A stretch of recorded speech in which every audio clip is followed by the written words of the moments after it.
pequeño recorrido, no un pequeño, un gran recorrido, pero muy breve a lo largo de las ideas liberales, de la historia de las ideas liberales, y es lo que voy a tratar de hacer en media hora, 40 minutos, para dejar algo de tiempo para que podamos discutir, comentar, curiosear, ver si, o debatir. Anoche ya estoy escuchando a algunos diciendo que Juan de Mariana no era liberal, los clásicos no decían nada liberal, o sea que vamos a tener el tema para discutir, seguro.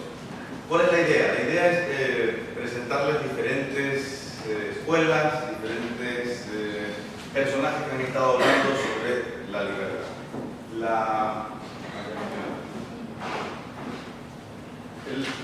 Las ideas de la libertad pues, podemos ir tan atrás como la historia del ser humano y siempre vamos a encontrar autores que hablaron de la cuestión de la libertad, la tensión entre quienes creen que podemos utilizar a los demás seres humanos como medio para nuestros fines personales y quienes creen que no, que hay que dar autonomía a cada ser humano, pues es una tensión que ha estado ahí siempre, la tensión entre quienes creen que la sociedad hay que diseñarla de arriba para abajo y que hay algunas personas que saben mucho mejor cómo hacerla y que se puede diseñar de arriba para abajo de modo que las cosas vayan mejor para todos, y quienes creen que la sociedad tiene que ser producto de relaciones voluntarias y que surja de abajo hacia arriba, pues es una tensión también que ahí ha estado, que siempre ha estado y que la vamos a encontrar pues allá donde nos vayamos en la historia.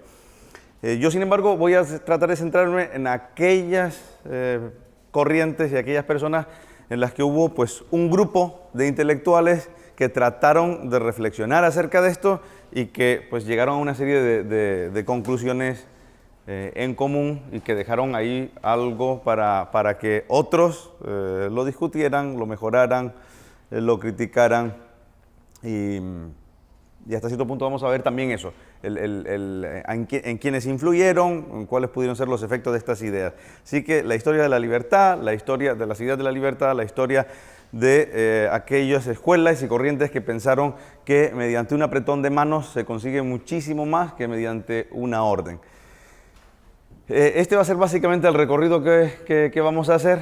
Vamos a tratar de ir, yo sé que se ve muy pequeño, pero no, la idea no era que vieran, sino que me voy a apoyar en dos herramientas. Me voy a apoyar de este mural, de este gran mural que tenemos en la Universidad Francisco Marroquín, en el que se recorre gran parte de la tradición liberal a lo largo de la historia, y me voy a apoyar muchísimo en Joseph Schumpeter, porque su libro, La historia del análisis económico, History of Economic Analysis, es para mí el mejor libro que se ha escrito sobre historia del pensamiento económico, y además, como fue alumno de von Baber, pues le dedicó muchísimo espacio. Ahora vamos a ver quién fue von Baber y en qué contexto pues, aprendió Schumpeter de estas cuestiones.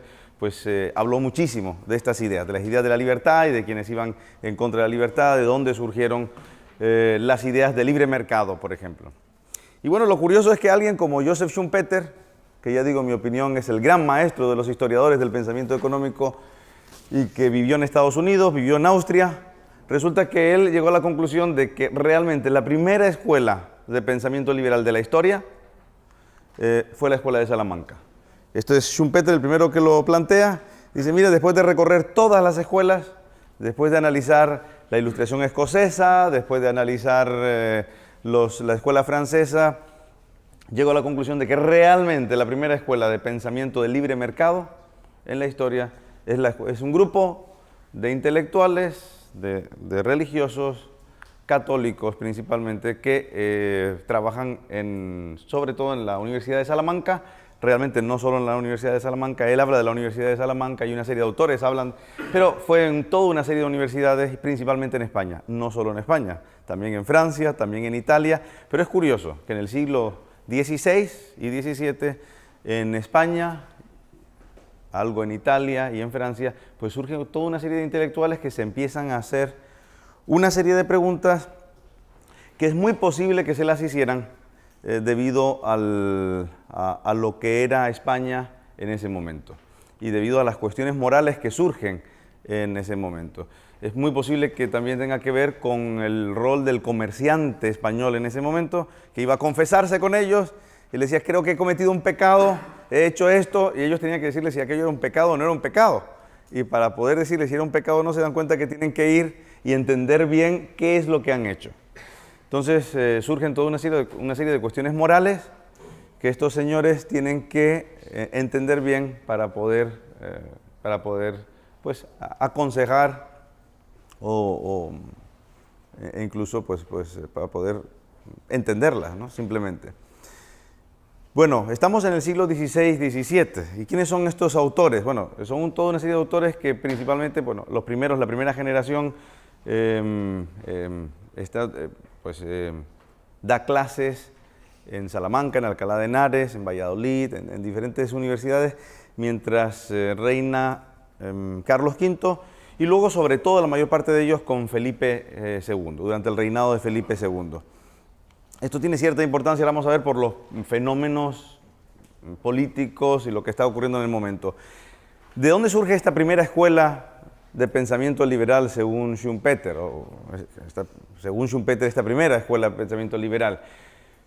Pues el autor que parece ser el padre de la escuela es Francisco de Vitoria, un autor un tomista, un pensador tomista, que sobre todo se hace preguntas acerca del descubrimiento de América. Se hace preguntas acerca de, bueno, ¿y ahora qué? Aquí hay toda una serie de personas que muchos no consideran que no tienen los mismos derechos que los europeos. Aquí hay una serie de actividades que muchos consideran que están restringidas solo, que debe ser un privilegio para un tipo de personas. ¿Debe ser así? ¿No debe ser así? Hay algunos que creen que podemos utilizar a otras personas como esclavos. ¿Realmente podemos utilizarlos como esclavos?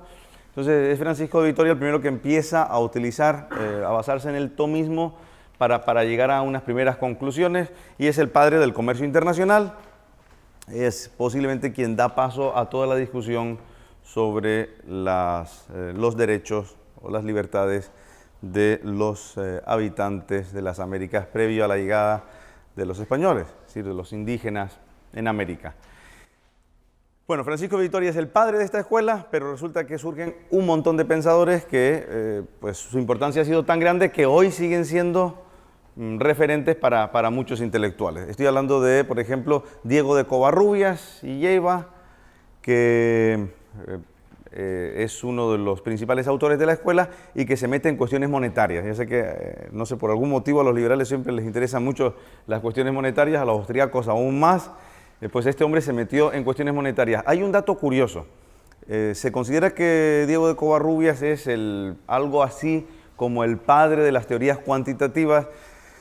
Yo creo que una cosa importante a tener en cuenta en Diego de Covarrubias, sin meterme en cuestiones monetarias, es que estamos hablando de gente que no es que los valoremos hoy en día, es gente que eran asesores del rey en su momento. Eran los consejeros del emperador y del rey, y se dedicaban a decirle al rey que su poder era muy limitado, que su poder debía ser muy limitado. Y el tipo de consejo es muy diferente al tipo de consejo que vemos hoy en los consejeros de los príncipes modernos, ¿no? De los presidentes, primeros ministros y demás. Diego de Covarrubias estaba tan interesado en la cuestión de la propiedad privada y el dinero, que en un libro de unas 900 páginas en latín, solo un capítulo es en español, que era el capítulo sobre el dinero. Y obviamente lo escribe en español porque cree que esas ideas tienen que ser conocidas por todo el mundo, y cree que no se puede dejar, esas ideas son tan importantes, las del dinero y la propiedad, que no se puede dejar solo a los eruditos. Bueno, ¿quién es más? Luis de Molina. ¿Por qué es importante Luis de Molina? Pues sobre todo porque es un pensador muy importante en muchos sentidos, pero Luis de Molina escribe muchísimo sobre el precio justo. Y si bien toda la escuela se dedica a escribir sobre el precio justo, ¿saben? Toda esta cuestión pues no es tan moderna, esto de cuál es el precio justo de las cosas. Es el precio de mercado, es el precio que pone, es el precio al que puede comprar todo el mundo, es el precio que decide el gobernante. ¿Cuál es el precio justo de las cosas? Bueno, Luis de Molina, todos los autores de la Escuela de Salamanca escribieron sobre esta cuestión, Luis de Molina más que ninguno, y la conclusión a la que llegan los autores de la Escuela de Salamanca es que el único precio justo posible es el precio libre de mercado, es el del apretón de manos. es en el que yo siento que gano y el otro también siente que gana. Y no es que Luis de Molina fuese el que llega solito a esta conclusión, sino que a través de todo un debate que quizá lidera Luis de Molina, pues se plantean todas las posibilidades alternativas. Esa es la forma escolástica de tratar las cuestiones. Vamos a ver todas las críticas posibles. Vamos a ver todas las posibilidades que existen teóricas de que el precio libre no sea el de mercado. A ver cuáles son todos los argumentos. Y uno a uno iban descartando hasta que se quedaban con el argumento que consideraban que era el argumento pues, correcto. Y en el caso de ellos, pues estos autores llegan a la conclusión de que el único precio justo posible es el precio libre de mercado. Juan de Mariana. Voy a hablar un poquito más de Juan de Mariana porque obviamente, pues estando en la Universidad de Verano del Instituto Juan de Mariana, pues merece la pena dedicarle unos minutos, y también porque ayer escuchaba ya algunas críticas hacia Juan de Mariana, que no era perfecto Juan de Mariana y cosas así. Hombre, obviamente no era perfecto, tenía muchas imperfecciones, pero creo que es un personaje que merece la pena conocer, sobre todo en un recorrido por las historias, por la historia del pensamiento liberal. Juan de Mariana, y voy a ser breve para que dé tiempo, ya decía antes, a tener el mayor número de preguntas y discusiones posibles, pero Juan de Mariana es un personaje curiosísimo, es un personaje que es hijo ilegítimo de Ande de Talavera, se va a Alcalá de Henares a estudiar, enseguida se dan cuenta que es una mente brillante, es capaz de dominar prácticamente todas las lenguas clásicas a una edad muy temprana, antes de los 20 años. En la universidad destaca sobre todos sus compañeros, y eso que tuvo compañeros muy, muy brillantes, y los jesuitas inmediatamente lo identifican. Acaba de fundarse la Compañía de Jesús, lo identifican y van a por él, es decir, este se tiene que venir con nosotros, se va a hacer el noviciado a Simancas, y ahí con Luis de Molina, que se van juntos a hacer el noviciado, y de ahí regresa a Alcalá, termina. Inmediatamente le dicen que quieren que se vaya a la gran universidad jesuita, que era el Colegio de Roma. Y quieren que se vaya como profesor estrella a los 20 y pocos años. Yo creo que ni a Rayo le han ofrecido, ¿dónde está Rayo? Ni a Rayo le han ofrecido algo así. Que se vaya a los 20 y pico años a ser el profesor estrella a la universidad, que era la universidad de referencia de los jesuitas, el Colegio de Roma. Se va allá, después se marcha, lo mandan a Sicilia, da una vuelta por Italia durante 4 años, y luego lo mandan a la Sorbona.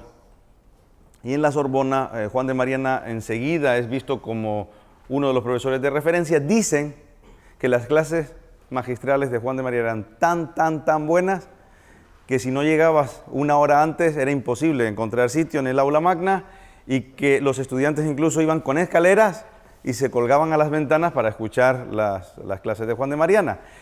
Bueno, durante su estancia en París, Juan de Mariana observa desde su celda, donde dormía, observa la matanza de San Bartolomé, que pues en agosto de 1572 pues, tiene lugar este evento dramático que marca muchísimo la vida de Juan de Mariana y todo lo que va a hacer después. Y lo marca porque Juan de Mariana reflexiona años más tarde, dice, yo vi con mis propios ojos cómo la religión se instrumentaliza por parte del poder para dominar, ¿no? Para la dominación de unos sobre otros. Y eso le marca profundamente. Es más, hay algunas personas dicen que el libro de Reges Instituciones es imposible, del que vamos a hablar ahora unos segundos, es imposible entenderlo sin esa vivencia de Juan de Mariana, de ver cómo pues, los hugonotes y los protestantes son masacrados en París, y cómo pues, incluso se paga dinero, el rey ofrece dinero a los barqueros para que no los salven y no les dejen cruzar el Sena. Ya decía que es muy posible que esa experiencia, esa vivencia, hiciera que Juan de Mariana, o que determine mucho de lo que Juan de Mariana escribe en De Rege. De Rege es uno de los libros principales de Mariana, y es algo así como el antítesis del Príncipe de Maquiavelo, porque lo que hace Juan de Mariana en De Rege es precisamente plantear que el poder del rey no es ilimitado, sino todo lo contrario, que es limitadísimo, que es algo concedido por la gente, históricamente, dice, porque tenían una ventaja militar y que eran capaces de defender y de hacer mejor la guerra, y se les ha dado una ventaja para que les defienda, pero básicamente para que les defienda, y que no se pueden tomar como suyo nada de la propiedad de los súbditos, a no ser que expresamente le consientan que se tome alguna propiedad. Es decir, todo el libro es un tratado en donde capítulo a capítulo Juan de Mariana va planteando las limitaciones del poder, y en donde dice, por ejemplo, donde plantea cuestiones como que quitarle las armas al pueblo es dejar de ser rey y convertirte en tirano, y que todo rey que decida quitarle las armas al pueblo, y no se refería solo a las pistolas, se refería, por ejemplo, a los caballos. Decía que el primer síntoma de que un rey es tirano y no es rey es cuando empieza a limitar o poner tributos sobre los caballos, porque empieza a ser difícil que la gente tenga caballos y empieza a complicarle la defensa personal y de su propiedad a los súbditos. Bueno, todo el libro es así, y quizá una de las curiosidades del libro es que se considera que este libro es algo así como el clímax de las teorías sobre el tiranicidio, es decir, del derecho de la gente a matar al rey en caso de que deje de ser rey y se convierta en tirano. Y él explica cuándo un rey deja de ser rey y cuál es el procedimiento por el cual se podría llegar a matar al que ha dejado de ser rey y se ha convertido en tirano. Bueno, ese libro interesantísimo, que se lo recomiendo a todos, de Rege, resulta que se escribe capítulo a capítulo a lo largo de toda una serie de años, porque un amigo de Juan de Mariana se convierte en el preceptor del príncipe, del hijo de Felipe II. Este señor se llamaba García de Loaiza. García de Loaiza, un buen día, que era muy amigo de Juan de Mariana, le dicen, mira, le dice Felipe II, quiero que eduques a mi hijo. Entonces, cuando se lo comunican, lo primero que dice García de Loaiza, casi le entra una depresión. Dice, ¿y ahora qué le enseño? ¿Qué le voy a enseñar al príncipe, al futuro rey? Y lo que se le ocurre, la idea, o lo que piensa que es lo mejor para la educación del príncipe, es llamar a su amigo Juan de Mariana, o cartearse con su amigo Juan de Mariana y decirle, mira, cuéntame qué le tengo que decir al príncipe. Y así se van carteando, y Juan de Mariana le va mandando capítulo, tema a tema, le va mandando los diferentes temas con los que hay que educar al príncipe. Bueno, Juan de Mariana, después de la historia esa que les conté de la matanza de San Bartolomé, regresa a España, es decir, para cuando manda los capítulos de Rege, ya está viviendo en España. Y es curioso porque Juan de Mariana pide a los jesuitas que le dejen jubilarse, porque dice que ya está en sus últimos días y que pues ha tenido una vida, pues desde muy joven se ha ido por el mundo a dar clases, y que necesita, pues a los 30 y tantos años, que necesita jubilarse porque siente que se agota y que le quedan pocos años de vida. Bueno, se vuelve a Toledo y va a vivir 50 años en Toledo, escribiendo miles y miles de páginas, literalmente miles de páginas, sobre todo tipo de cuestiones, los primeros años de encargo, cuestiones históricas, religiosas, teológicas, y luego, a medida que va pasando el tiempo, sobre todo sobre cuestiones políticas, como el libro de Rege, y cuestiones económicas. Juan de Mariana es el primer historiador de España, es el primer historiador que escribe una historia de España, según muchos estudiosos, la primera persona que tiene un tratado moderno sobre inflación. Dicen que el estudio moderno de la inflación empieza con Juan de Mariana, y posiblemente, bueno, pues es nuestro Maquiavelo, o nuestro anti-Maquiavelo, ¿no? Y bueno, en cualquier otro país, una persona que escriba la primera historia de su país, que sea el anti-Maquiavelo, y que tenga el primer tratado, no de España, sino mundial, moderno sobre la inflación, sería pues un personaje muy conocido. En España mucho me temo que es de los personajes menos conocidos que hay en nuestra historia. Bueno, Felipe III es la persona a la que iban dirigidas pues todos esos temas, todos esos capítulos que Mariana le mandaba a García de Loaiza, y García de Loaiza enseñaba a Felipe III con ellos. ¿Qué ocurre? Que a los asesores de este señor, de Felipe III, perdón, este de aquí, al duque de Lerma, no le gustaron nada las cuestiones que Mariana fue escribiendo o publicó en aquellos temas, aquellos fajos, aquellas cartas que Mariana iba mandando a Loaiza el año 1598, ¿no? En el que Felipe III se hace rey. Él decide que tiene que publicarlo. Dice, ya le he estado enseñando y ahora se convierte en rey, voy a publicar pues todas estas lecciones con las que se le educó. Eso molestó bastante a los asesores del rey. Y estamos hablando de una época de múltiples guerras, y que con todas esas guerras, Mariana había escrito muchísimo sobre la guerra, con todas esas guerras se puede imaginar un endeudamiento muy grande, un gasto público enorme, una inflación desbocada, no se hacía como se hace actualmente, sino se hacía con el resello, y Mariana está viviendo todo eso. Y lo que dice Mariana es que la gente en las plazas y en las calles está angustiada y protesta, pero que nadie se atreve a decírselo claramente al rey. Y decide que él es la persona que tiene que decírselo al rey. Entonces escribe una nueva edición, una segunda edición de Rege, en la que le añade 2 capítulos muy duros, uno contra los impuestos y otro contra la inflación. Y luego, en 1609, escribe De Monetae Mutatione, que es una obra, que es la que decía antes, que se considera que es el primer tratado sobre la inflación, el primer tratado moderno sobre la inflación, en el que directamente denuncia las políticas del duque de Lerma y dice, mira, esto es un robo a gran escala.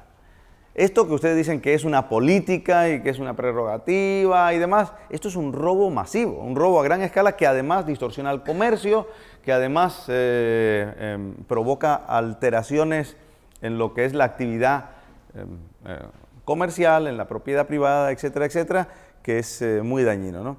Bueno, todos estos autores, Juan de Mariana incluido, hablan también mucho, pues les decía antes, de los derechos y las libertades de los indígenas, son los que plantean la batalla contra la esclavitud, y es el motivo por el que en España pues, se abole la esclavitud, pues siglo y medio antes que en el mundo anglosajón, y pues no solo abogan contra la esclavitud, sino que además contra todos los tributos y tasas que son solo para una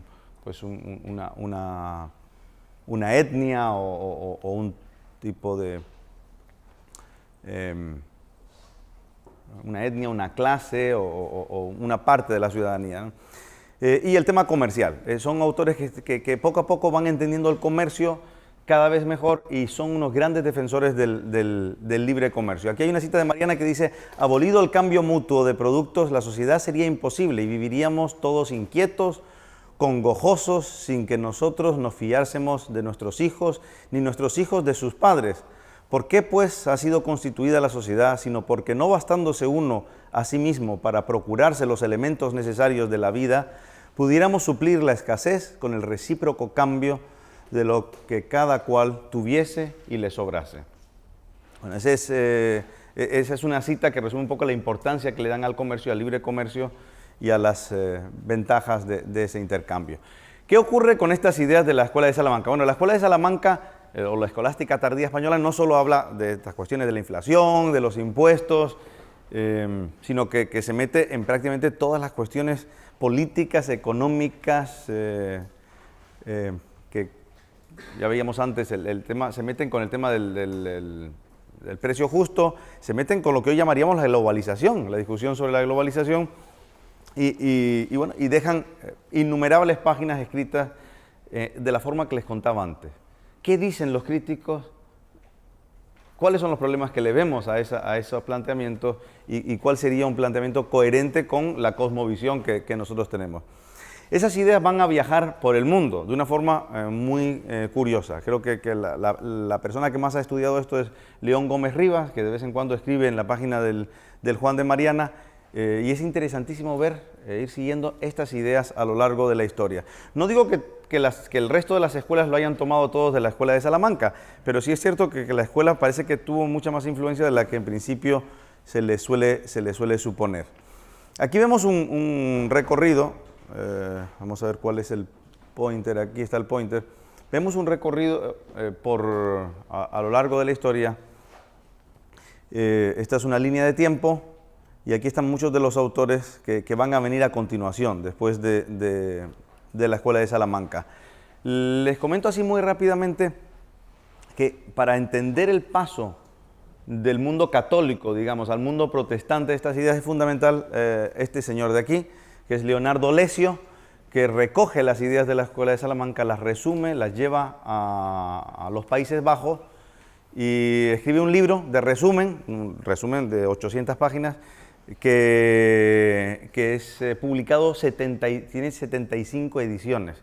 75 ediciones en un momento de la historia donde leía pues quizá un latín, un 2% de la población, es un libro de un éxito monumental. Entonces estas ideas llegan a los Países Bajos, ahí las recoge este otro señor, entre otros muchos, que es Hugo Grocio, y las va a traducir, digamos, a la forma de ver el mundo de los protestantes. Otra persona importantísima en ese puente de ideas es Pufendorf, un filósofo alemán que también recoge las ideas, las mastica, las envuelve en la cultura de su tiempo y de esa parte de Europa, y creo que también es muy importante tener en cuenta pues a este otro personaje, John Locke, quien pues conoce a Pufendorf, conoce a estos autores y lleva sobre todo a la teoría política, principalmente a la teoría política, aunque también a la monetaria, toda esta filosofía, toda esta corriente. Aquí tenemos a Hutchinson, que es importante pues porque era amigo de todos estos autores y porque es el maestro aquí está, de Adam Smith, es el principal maestro de Adam Smith. Entonces, ¿dónde estamos? Lo que he hecho simplemente es llevarles de la Escuela de Salamanca a que vean cuál es el puente hacia la Ilustración escocesa. Y también es importante pues, tener en cuenta que este otro autor, David Hume, maestro y amigo de Adam Smith, es una persona que estaba en contacto, vamos a ver ahora, que estaba en contacto con todas estas ideas liberales que ocurrían en la Europa continental. Es más, es él quien le dice a Adam Smith, no sé si han oído de los viajes de Adam Smith por la Europa continental, el motivo por el que Adam Smith se va a viajar por Europa es porque su amigo David Hume le dice, si quieres conocer las ideas de la libertad, tienes que irte por la Europa continental. Te tienes que ir, y además le da una serie de cartas de recomendación para que se presente ante Turgot y le vaya a ver y conozca sus ideas. Así que Adam Smith, su famosa Riqueza de las Naciones, la escribe después de darse una vuelta por la Europa continental y de visitar a los que eran los liberales continentales. Bueno, está esta discusión sobre si Adam Smith es padre de la economía o no, incluso si era liberal o no era liberal. ¿Saben que Rothbard dice eso de que todo lo que hay original en Adam Smith está equivocado? Y en todo lo que está correcto lo copió de otro autor, ¿no? Bueno, sé que sobre todo con motivo de la perspectiva de Rothbard, pues la figura de Adam Smith se ha vuelto una figura pues muy controvertida dentro de la historia del pensamiento económico, al menos desde el punto de vista de los austriacos, y con motivo de eso pues ha habido muchísima discusión, muchísima polémica acerca de la influencia de Adam Smith. Podemos entrar en esa cuestión. Lo que sí es cierto es que Adam Smith, yo creo que nadie le puede quitar dos cosas importantísimas. Una es que su primera obra, La teoría de los sentimientos morales, es una obra en la que une un análisis evolutivo de la moralidad con lo que es la evolución de la sociedad, con cómo surgen las instituciones. Es un libro que les recomiendo a todos que lean, y que después es la persona que acaba con el mercantilismo. Es decir, si hay un autor al que le podemos decir que acabó con el mercantilismo, ese es Adam Smith, ¿no? Y luego podemos discutir más cuestiones, si quieren, sobre este pensador. Bueno, ¿qué ocurre en la Europa continental? ¿Qué sucede en la Europa continental? Bueno, aquí tenemos a a Condillac. Y les he puesto aquí a Condillac porque, aunque se suele decir que Adam Smith es el padre del liberalismo y además el padre de la ciencia económica, resulta que en 1750 se publica una obra que está escrita muchos años antes, posiblemente en 1730, por este señor, por Condillac. No, perdón, Cantillon, Richard Cantillon. Y Richard Cantillon, que es comerciante, banquero, escribe este tratado sobre la naturaleza del comercio en general, en el que plantea pues, cómo funciona la economía y el rol importantísimo del emprendedor en él. Y la problemática de que el Estado se meta a regular o a intervenir o a tratar de diseñar el cómo tiene que funcionar la sociedad. Por eso hay gente que piensa que el verdadero padre de la economía y del liberalismo es Cantillon, Richard Cantillon. Es una persona con una vida interesantísima, un comerciante, banquero, aventurero, que financió operaciones que seguro que si entramos luego en cuestiones monetarias, digo, a lo largo de estos días, pues seguro que más de uno, y en burbujas y demás, pues más de uno querrá entrar en eso, pero además que muere en condiciones, en circunstancias muy, muy extrañas, y hasta hay quien dice que simuló su asesinato y que él realmente nunca murió en las circunstancias que se creen que murió, y que realmente se largó a Latinoamérica y que vivió con la fortuna que había hecho de una burbuja que él mismo había fomentado, y que se largó y que vivió felizmente en Latinoamérica por muchos años. Bueno, un personaje, ya digo, interesantísimo. Pero más allá de Cantillon, creo que es importantísimo cuando mucha gente pregunta, bueno, ¿y qué pasó con las ideas de la Escuela de Salamanca? ¿Desaparecieron? ¿Ya nadie se interesó por ellas? ¿Qué pasó con eso? ¿Cómo España puede ser un país con tan poca tradición liberal, habiendo tenido la primera escuela de pensamiento liberal? Bueno, es cierto que en España es difícil seguir una tradición liberal más allá de los escolásticos, más allá de la Escuela de Salamanca. Sin embargo, hay toda una serie de autores fuera de España que recogen claramente las ideas de los escolásticos y las continúan.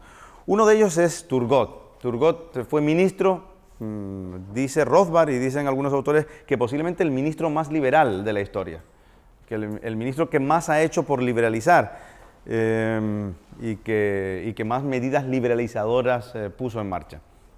Pero además Turgot era un intelectual que escribió sobre una gran cantidad de temas, desde empresarialidad hasta ciclos económicos, o al menos es el precursor del estudio sobre el interés y los ciclos económicos, según algunos, y un gran liberal. Creo que Unión Editorial tiene un libro publicado hace unos pocos años sobre Turgot, ¿verdad? Me suena que... De Paloma de la Nuez, efectivamente. En Unión Editorial creo que es, ¿verdad? Galliani, un autor, ya ven que en Italia, este es otro autor que es amigo de Turgot, por cierto. Esos tres autores de los que les voy a hablar ahora eran amigos, se conocían, se reunían en París a conversar. Es una época en la que la ciencia y el conocimiento avanza a base de leer, escribir ensayos, reunirte con amigos para discutir tus ensayos, y una vez los habías discutido largamente, pues publicabas tu versión final. Y había una serie de cafés en los que la gente se reunía y trataba de discutir y comentar esas nuevas ideas que iban surgiendo. Galliani es un autor italiano de la misma época que Turgot, conocía a Turgot perfectamente, y sobre todo se dedica a cuestiones monetarias. A él le interesan muchísimo las cuestiones monetarias. Escribe un libro que se llama De la moneta, un libro fabuloso en el que plantea los peligros y plantea la esencia del dinero y los peligros y las amenazas de las regulaciones e intervenciones sobre la institución monetaria.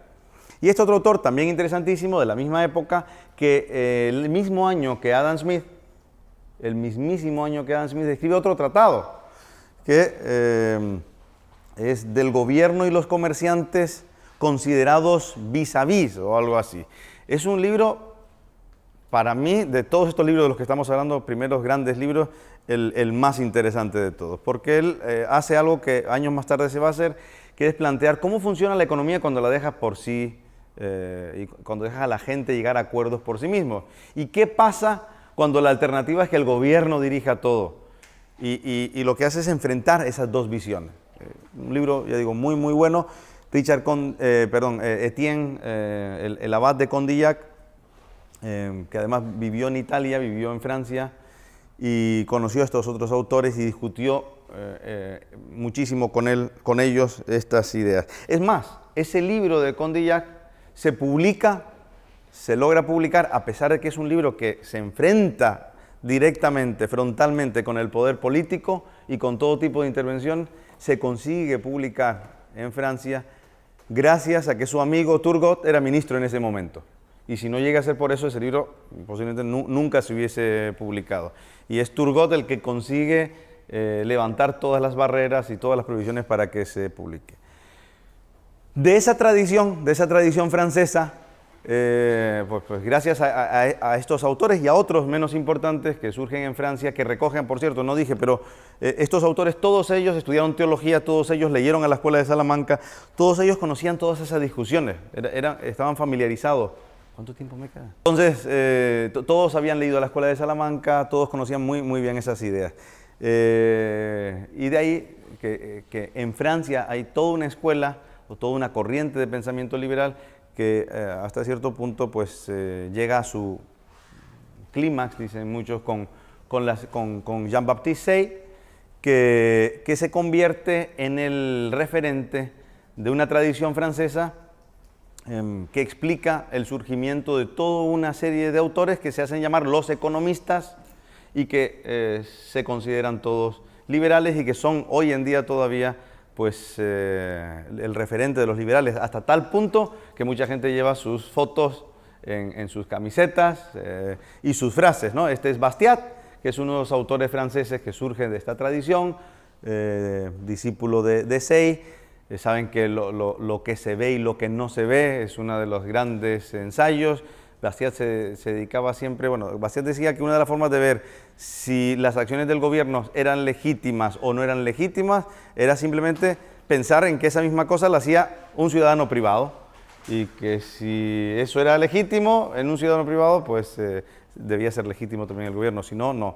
Decía que el Estado era aquella ficción por la que todo el mundo tenía metido la mano en la cartera de los demás y otras muchas frases conocidas, que allá donde el comercio no impera son los tanques, ¿no? Donde no son los bienes y los servicios los que pasan la frontera, son los tanques los que pasan la frontera, y un montón de frases que seguro que alguna vez han escuchado y que surgen de este autor, que es un autor cuya vida es impresionante. Es una persona que se dedica a ayudar el movimiento liberal durante años y se dedica básicamente a organizar conferencias, cosas como esto, universidades de verano, tertulias, y un buen día se pone a escribir. Muere a los 5 años de ponerse a escribir.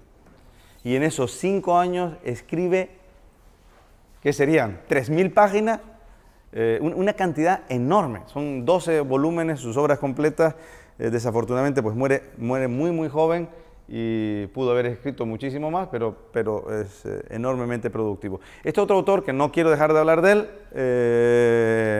Gustave de Molinari, y no quiero hablar de él porque, como se ha anunciado que va a haber discusiones entre liberales minarquistas y liberales anarcocapitalistas, bueno, este señor de aquí es el padre del anarcocapitalismo.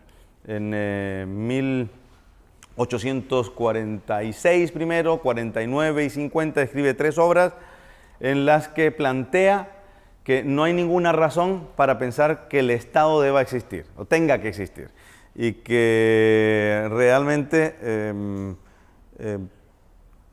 el Estado es un monopolio más y que los monopolios son malos y que el comunismo es el culmen del monopolio, pero que el monopolio en cualquiera de sus formas no tiene por qué ser total para ser malo, es malo en cualquiera de sus formas y que siempre es mejor menos que más y que lo ideal es hacerlo desaparecer por completo.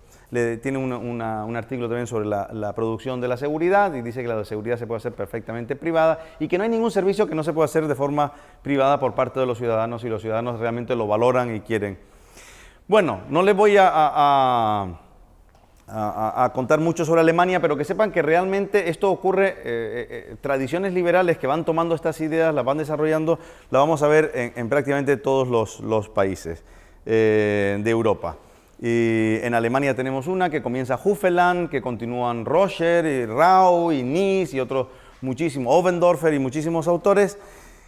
Y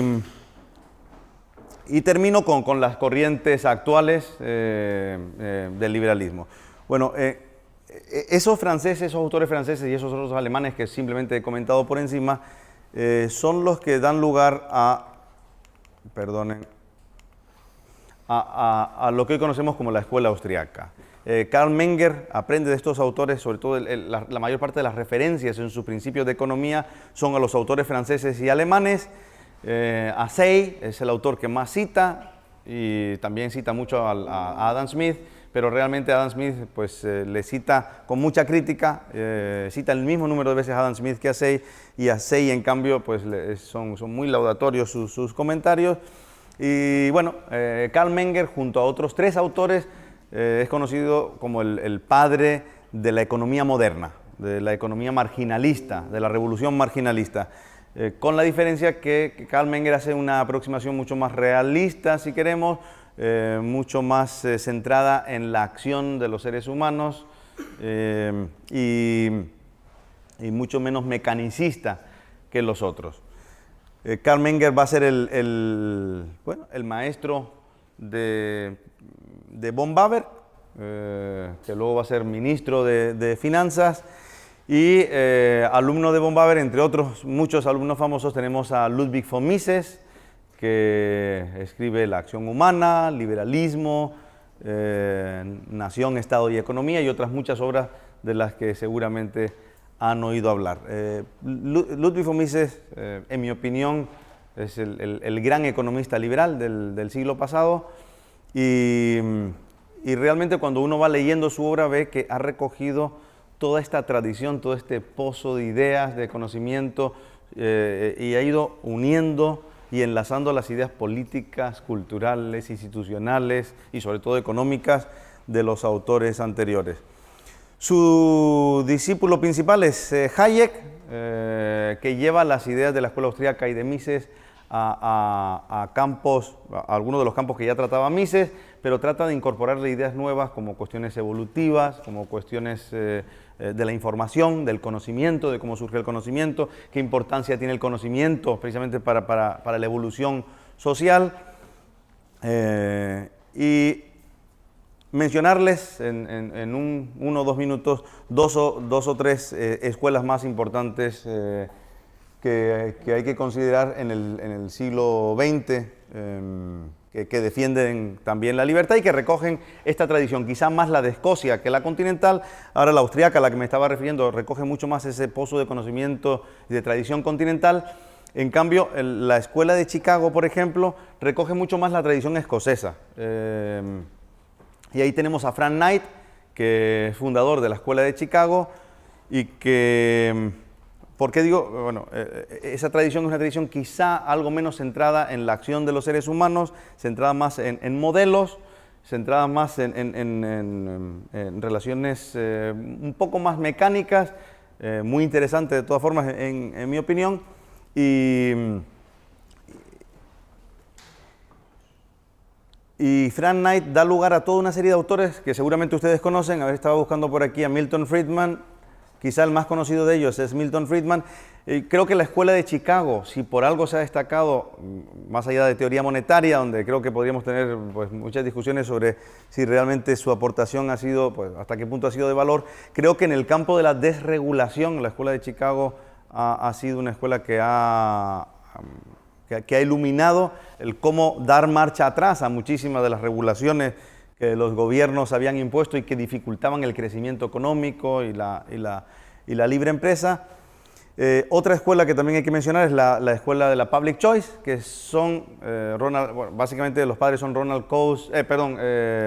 James Buchanan y Tulloch, que lo que hacen básicamente, en el caso de Buchanan es clarísimo, primero comienza como austriaco en sus primeras obras, y lo que hace es llevar las ideas, estas ideas de libre comercio y del liberalismo al campo de la política. Y si vamos a aplicar los principios económicos liberales, o los principios económicos en general, al campo de la política. No hay que asumir que la política es un campo totalmente diferente, donde no hay costos y beneficios, donde simplemente hay buenas intenciones, sino que vamos a aplicar esas ideas al campo de la política, y de ahí surge toda una rama que es la de la elección pública, public choice, que también es muy importante. Ronald Coase también sería un autor importante a tener en cuenta aquí. Ahí veo a Buchanan y a Tullock. Y bueno, ahí dejo para otro momento a Rothbard y a otros autores que han surgido luego y que han llevado pues esas ideas a campos nuevos y que le han dado quizás nuevos aires y nuevas perspectivas. Y nada más, aquí mi breve recorrido, y espero que quede algo de tiempo para algunas preguntas, discusión, críticas, comentarios.